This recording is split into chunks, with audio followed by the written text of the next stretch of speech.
West Bengal council of higher secondary education বেশ কিছুদিন আগে এই যে হচ্ছে 3/5/2024 এই তারিখে অ্যানুয়াল ওয়ার্কিং প্ল্যান প্রকাশ করেছিলেন 2024-25 ফিনান্সিয়াল ইয়ারের জন্য। তো এই ওয়ার্কিং প্ল্যানে হচ্ছে 12 সম্পর্কে কি বলেছিল সেটা আমরা এক নজরে একটু নিচে দেখব। 5 নম্বর পয়েন্টে online submission of practical and project marks of HS examination 2025, যে কি 2025-এর যে হায়ার সেকেন্ডারি এক্সামিনেশন সেই এক্সামিনেশনের যে প্রজেক্ট এবং প্র্যাকটিক্যাল মার্কস যে অনলাইন সাবমিশন সেটা শুরু হয়েছে হচ্ছে 6/12/2024 তারিখে এবং শেষ হয়ে যাবে 31/12/2024 তারিখে। এই সময়ের মধ্যে অনলাইনে প্রজেক্ট এবং প্র্যাকটিক্যাল মার্কস 2025-এর যে হায়ার সেকেন্ডারি পরীক্ষা সেই পরীক্ষার জন্য প্রজেক্ট এবং প্র্যাকটিক্যাল মার্কস আপনাকে সাবমিট করে নিতে হবে। তো সেই সাবমিট করার জন্য আমাদের কোথায় যেতে হবে, আমি প্রথমে ক্রোম ব্রাউজারে আপনাদেরকে নিয়ে চলে যাচ্ছি। তো প্রজেক্টের মার্কস বা প্র্যাকটিক্যালের মার্কস আপলোড করার জন্য যে ওয়েবসাইটে আমাদের লগ ইন করতে হবে সেই ওয়েবসাইটের এই যে লিঙ্ক আমি এখানে লিখে নিয়েছি। আপনারা যদি এই লিঙ্কটা লিখে নেন খুব সহজেই আপনি খুব তাড়াতাড়ি ওয়েবসাইটের ভিতরে প্রবেশ করতে পারবেন, না হলে প্রবেশ করতে অসুবিধা হয়। তাহলে এই লিঙ্কটা হচ্ছে এখানে দেওয়ার পর আমি হচ্ছে সার্চ করে নিচ্ছি। সার্চ করে কি আসে দেখি। সার্চ করা মাত্র এরকম চলে আসলো। আমি হায়ার যে কাউন্সিল যে আমাকে আইডি দিয়েছে প্রজেক্ট বা প্র্যাকটিক্যাল মার্কস সাবমিট করার জন্য সেই আইডিটা বসিয়ে নিয়েছি এবং এখানে আমি পাসওয়ার্ড বসিয়ে দিয়েছি।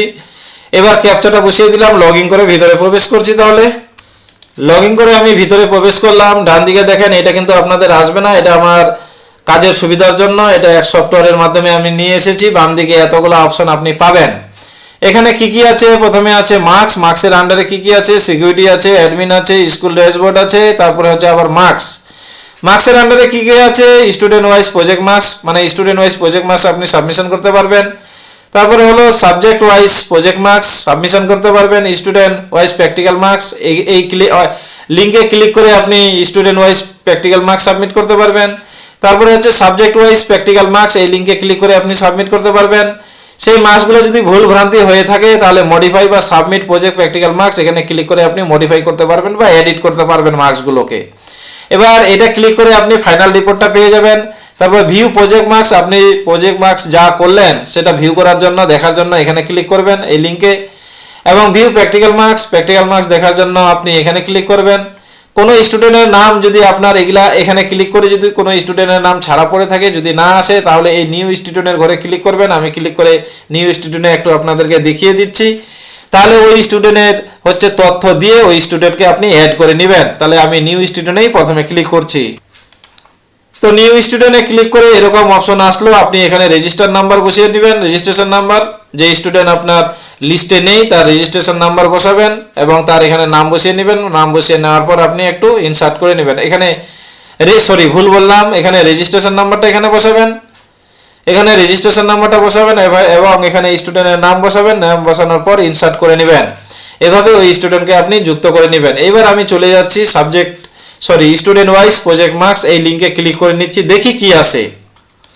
তাহলে হচ্ছে স্টুডেন্ট ওয়াইজ প্রজেক্ট মার্কস এখানে ক্লিক করার পর এরকম হচ্ছে একটা লিস্ট চলে আসলো। এখানে হচ্ছে রেজিস্ট্রেশন নাম্বার আছে বাচ্চাদের, আমি হাইড করে রেখেছি।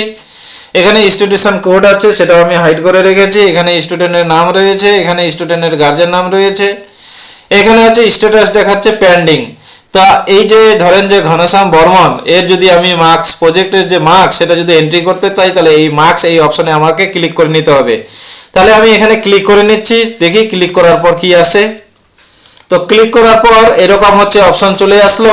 এবার কি করব, যে দেখেন ওর রেজিস্ট্রেশন নাম্বারটা এখানে শো হবে, আমি হাইড করে রেখেছি। ওর নাম এখানে শো হবে, আপনারা একটু মিলিয়ে নেবেন, ওর রেজিস্ট্রেশন কার্ড দিয়ে মিলিয়ে নেবেন।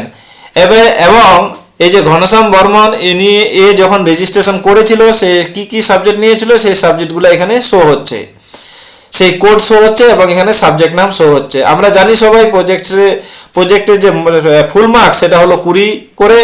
তাহলে 20-র মধ্যে আপনি কত দিতে চাইছেন সেটা বসিয়ে নেবেন। সাপোজ আমি 20-র মধ্যে এখানে 20 করে দিলাম, ট্যাব দিলাম, পরের ঘরে চলে গেল, আবার 20 বসালাম, ট্যাব দিলাম। এভাবে আমি সমস্ত মার্কসগুলো আমি বসিয়ে নিচ্ছি। তাহলে আমার সব মার্কস বসানো হয়ে গেছে। এবার কি করব, আমি সাবমিট বাটনটা ক্লিক করব, দেখি সাবমিট বাটন ক্লিক করার পর কি আসে। তো সাবমিট বাটন ক্লিক করার পর দেখেন এরকম আসলো। এখানে কিন্তু দেখেন ঘনশ্যাম বর্মনের নাম আর নেই এখানে, অর্থাৎ তার প্রজেক্টের মার্কস সাবমিশন হয়ে গেল। তাহলে এবার এর মার্কস সাবমিশন হলো কি হলো না দেখবো কি করে। তাহলে এই যে আমি এখানে চলে আসব কোথায়, ভিউ প্রজেক্ট মার্কস এই অপশনে ক্লিক করব। তাহলে ক্লিক করে নিচ্ছি একটু। তো ভিউ প্রজেক্ট মার্কস এখানে ক্লিক করার পর এরকম হচ্ছে একটা উইন্ডো খুলে গেল। এখানে কোনো কিছু করার দরকার নেই, জাস্ট খালি আমি সার্চ বাটনে ক্লিক করব। তাহলে ক্লিক করে নিচ্ছি। তো ভিউ প্রজেক্ট মার্কসে ক্লিক করার পর এরকম হচ্ছে চলে আসলো। তো হচ্ছে এদিকে রেজিস্ট্রেশন নাম্বার আছে, আমি হাইড করে রেখেছি। এটা আমার স্কুলের যেহেতু ইউজার আইডি রয়েছে এখানে, তার জন্য এটাকেও আমি হাইড করে রেখেছি।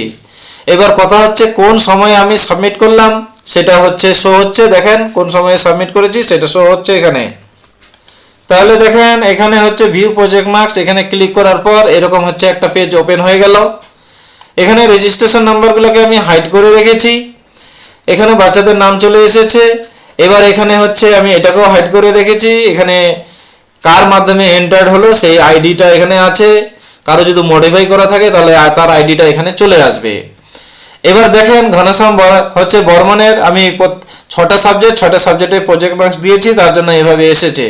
তাহলে আমরা এখান থেকে দেখে নিলাম কিভাবে হচ্ছে দেখতে হয় প্রজেক্ট মার্কস, আর এখানে স্টুডেন্ট ওয়াইজ প্রজেক্ট মার্কসটাও সাবমিশন করলাম। এবার আপনাকে দেখাবো subject wise project marks submission কি করে করতে হয়। আমি হচ্ছে এই যে সাবজেক্ট ওয়াইজ প্রজেক্ট মার্কসে ক্লিক করলাম, ক্লিক করার পর এই পৃষ্ঠাটা খুলে গেল। এখানে আমার ইনস্টিটিউশন কোড আছে যেটাকে আমি হাইড করে রেখেছি। এখানে দেখেন এখানে একটা অপশন দেখতে পাচ্ছি আমরা সাবজেক্ট বলে আপনি ধরেন বাংলা যেখানে এখানে হচ্ছে দিবেন, এখানে এবার সার্চ করবেন আপনার সমস্ত স্টুডেন্টদের নাম আসবে এবং শুধুমাত্র বাংলাই শুধু শো হবে। আমি সার্চ করে আপনাদেরকে দেখাচ্ছি। দেখেন এখানে যখনই আমি হচ্ছে সাবজেক্ট ওয়াইজ প্রজেক্ট মার্কস এখানে ক্লিক করার পর তারপরে যে পৃষ্ঠাটা খুললো সার্চ বাটন আসলো, সেখানে ক্লিক করলাম, এরকম পেজ ওপেন হয়ে গেল। এবার দেখেন আমার এখানে যে সমস্ত বাচ্চাদের প্রজেক্ট মার্কস বাকি রয়েছে সবার নাম চলে এসেছে এবং বাংলাতে আমি 20-র মধ্যে কত করে দিতে চাই সেখানে এগুলাতে বসাতে হবে। বসায় নিচে সাবমিট বাটন আছে বা সেভ বাটন আছে, সেভ করলেই আমাদের সেভ হয়ে যাবে। কিন্তু এইভাবে করাটা একটু ঝামেলা। আমাদের স্টুডেন্ট ওয়াইজ প্রজেক্ট এই অপশনের মাধ্যমেই প্রজেক্টের মার্কস সাবমিশন করাটা বেটার। এইবার আপনাদেরকে দেখাবো আমাদের যে কোনো স্টুডেন্টের যদি প্রজেক্ট মার্কস ভুল ভ্রান্তি হয়ে থাকে হচ্ছে বসাতে, তাহলে মডিফাই বা সাবমিট প্রজেক্ট মার্কস বা প্র্যাকটিক্যাল মার্কস এই অপশনে ক্লিক করে আমরা হচ্ছে সেটাকে ঠিক করতে পারবো। তো কিভাবে ঠিক করব সেটাও একটু এক নজরে দেখিয়ে নিই।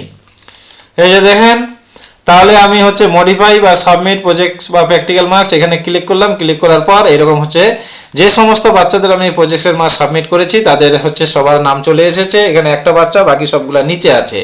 আজকে আপনাদেরকে আমি দেখিয়েছি ঘনশ্যাম বর্মনের প্রজেক্ট মার্কস সাবমিশন করে। তাহলে এই ঘনশ্যাম বর্মনের যদি আমি প্রজেক্ট মার্কসগুলো এডিট করতে চাই তাহলে কি করব, এইখানে এই যে চেক বক্সটা এখানে ক্লিক করব। ক্লিক করলে দেখেন এডিট অপশন আমাকে দিয়ে দিল। আমি ধরেন এটাকে হচ্ছে 20-র মধ্যে আমি 10 করতে চাই, পরেরটাকে যা করতে চাই 20 রাখলাম, এভাবে আমি এডিট করে নিলাম। কিংবা এই ঘনশ্যাম বর্মন যদি পরীক্ষায় অনুপস্থিত থাকে তাহলে হচ্ছে অবশ্যই এই যে অল এবি অর্থাৎ অল অ্যাবসেন্ট এই বাটনটাও আপনি ক্লিক করতে পারেন। আমি করে দেখাচ্ছি। তো অল এবি এই বাটনটাকে কাজ করানোর জন্য আপনাকে আগে এই মার্কসগুলোকে সরিয়ে নিতে হবে। আমি হচ্ছে সরিয়ে নিচ্ছি, রিমুভ করে দিলাম মার্কসগুলোকে। রিমুভ করার পর এবার বাইরে একটা ক্লিক করলাম, এবার এটাকে চেক মার্কসটা আউট করলাম, আবার চেক মার্কসটা দিলাম। দেখেন এখানে কিন্তু এবার অ্যাক্টিভ হয়ে গেছে অল এবি বাটনটা। এখানে যখনই ক্লিক করব দেখেন সব এবি চলে আসলো। এবার নিচে আপনাদেরকে একটু এক নজরে দেখাই। তাহলে প্রজেক্টের সবার হচ্ছে মার্কস আমার সবই ঠিকঠাক আছে। এবার আমি কি করে নিব, সেভ করে নিব। সেভ করে নেওয়ার পর সেভ এবং সাবমিট দুটো বাটনই থাকবে। আপনি যদি সাবমিট করে দেন তাহলে আপনার কাজ কমপ্লিট হয়ে যাবে। আরও বাচ্চা ফর্ম ফিল আপ করতে পারে, এখনও আমাদের যেহেতু সময় রয়েছে তার জন্য আমি সেভ করে নিচ্ছি এখন বর্তমানে। তারপরে আপনাদেরকে আবার দেখাচ্ছি কি করে আমি সাবমিট করব। তাহলে প্রথমে আমি সেভ করে নিই। সেভ করে নিলাম, সেভ করে নেওয়ার পরও এরকমই আসতেছে। এবার আমি সাবমিট করব। আমি তাহলে এবার সাবমিট বাটনটা ক্লিক করছি, ক্লিক করলাম। তাহলে আমার সাবমিট করা হয়ে গেছে। এবার কি করব, যতগুলো বাচ্চার আমি হচ্ছে এখানে প্রজেক্টের মার্কস দিয়েছি সবারই একসাথে আমি পেতে চাই, অর্থাৎ ডাউনলোড করতে চাই সবার। তার জন্য কি করব, আমি প্রজেক্ট বা প্র্যাকটিক্যাল ফাইনাল রিপোর্ট এখানে ক্লিক করব। তাহলে ক্লিক করে নিচ্ছি। তো হচ্ছে আমি প্রজেক্ট বা প্র্যাকটিক্যাল ফাইনাল রিপোর্টে ক্লিক করার পর এই পৃষ্ঠাটা ওপেন হলো। এখানে কি করব, রান করলে আমার ফাইলটা ডাউনলোড হয়ে যাবে। তাহলে আমি রান করে নিচ্ছি। তাহলে দেখেন রান করা মাত্র আমার ফাইলটা ডাউনলোড হয়ে গেল, সেটাও আপনাদেরকে এক নজরে দেখিয়ে নিব একটু। ধরেন ফাইলটা আমি ওপেন করে নিয়েছি। ধরেন চিরঞ্জিত সরকার, এর আমি প্রজেক্টের মার্ক দিয়েছি, বাংলা কত 20, ইংলিশে 20, এই যে মার্কসগুলো তার পাশে পাশে আসছে। তাহলে এই হচ্ছে প্রজেক্টের মার্কসের যে সমস্ত বাচ্চাদের কি কি মার্কস দিয়েছি সেটা একইবারে চলে আসলো। তাহলে 2025 সালে হায়ার সেকেন্ডারি পরীক্ষার প্র্যাকটিক্যাল বা প্রজেক্ট মার্ক কী করে সাবমিট করতে হয় সমস্ত কিছু বিস্তারিত দেখালাম। তারপরেও যদি আপনাদের কোথাও অসুবিধা হয় আমাকে অবশ্যই জানাবেন, আমি চেষ্টা করব যথাসাধ্য উত্তর দেওয়ার জন্য। আজকে এ পর্যন্তই, ধন্যবাদ।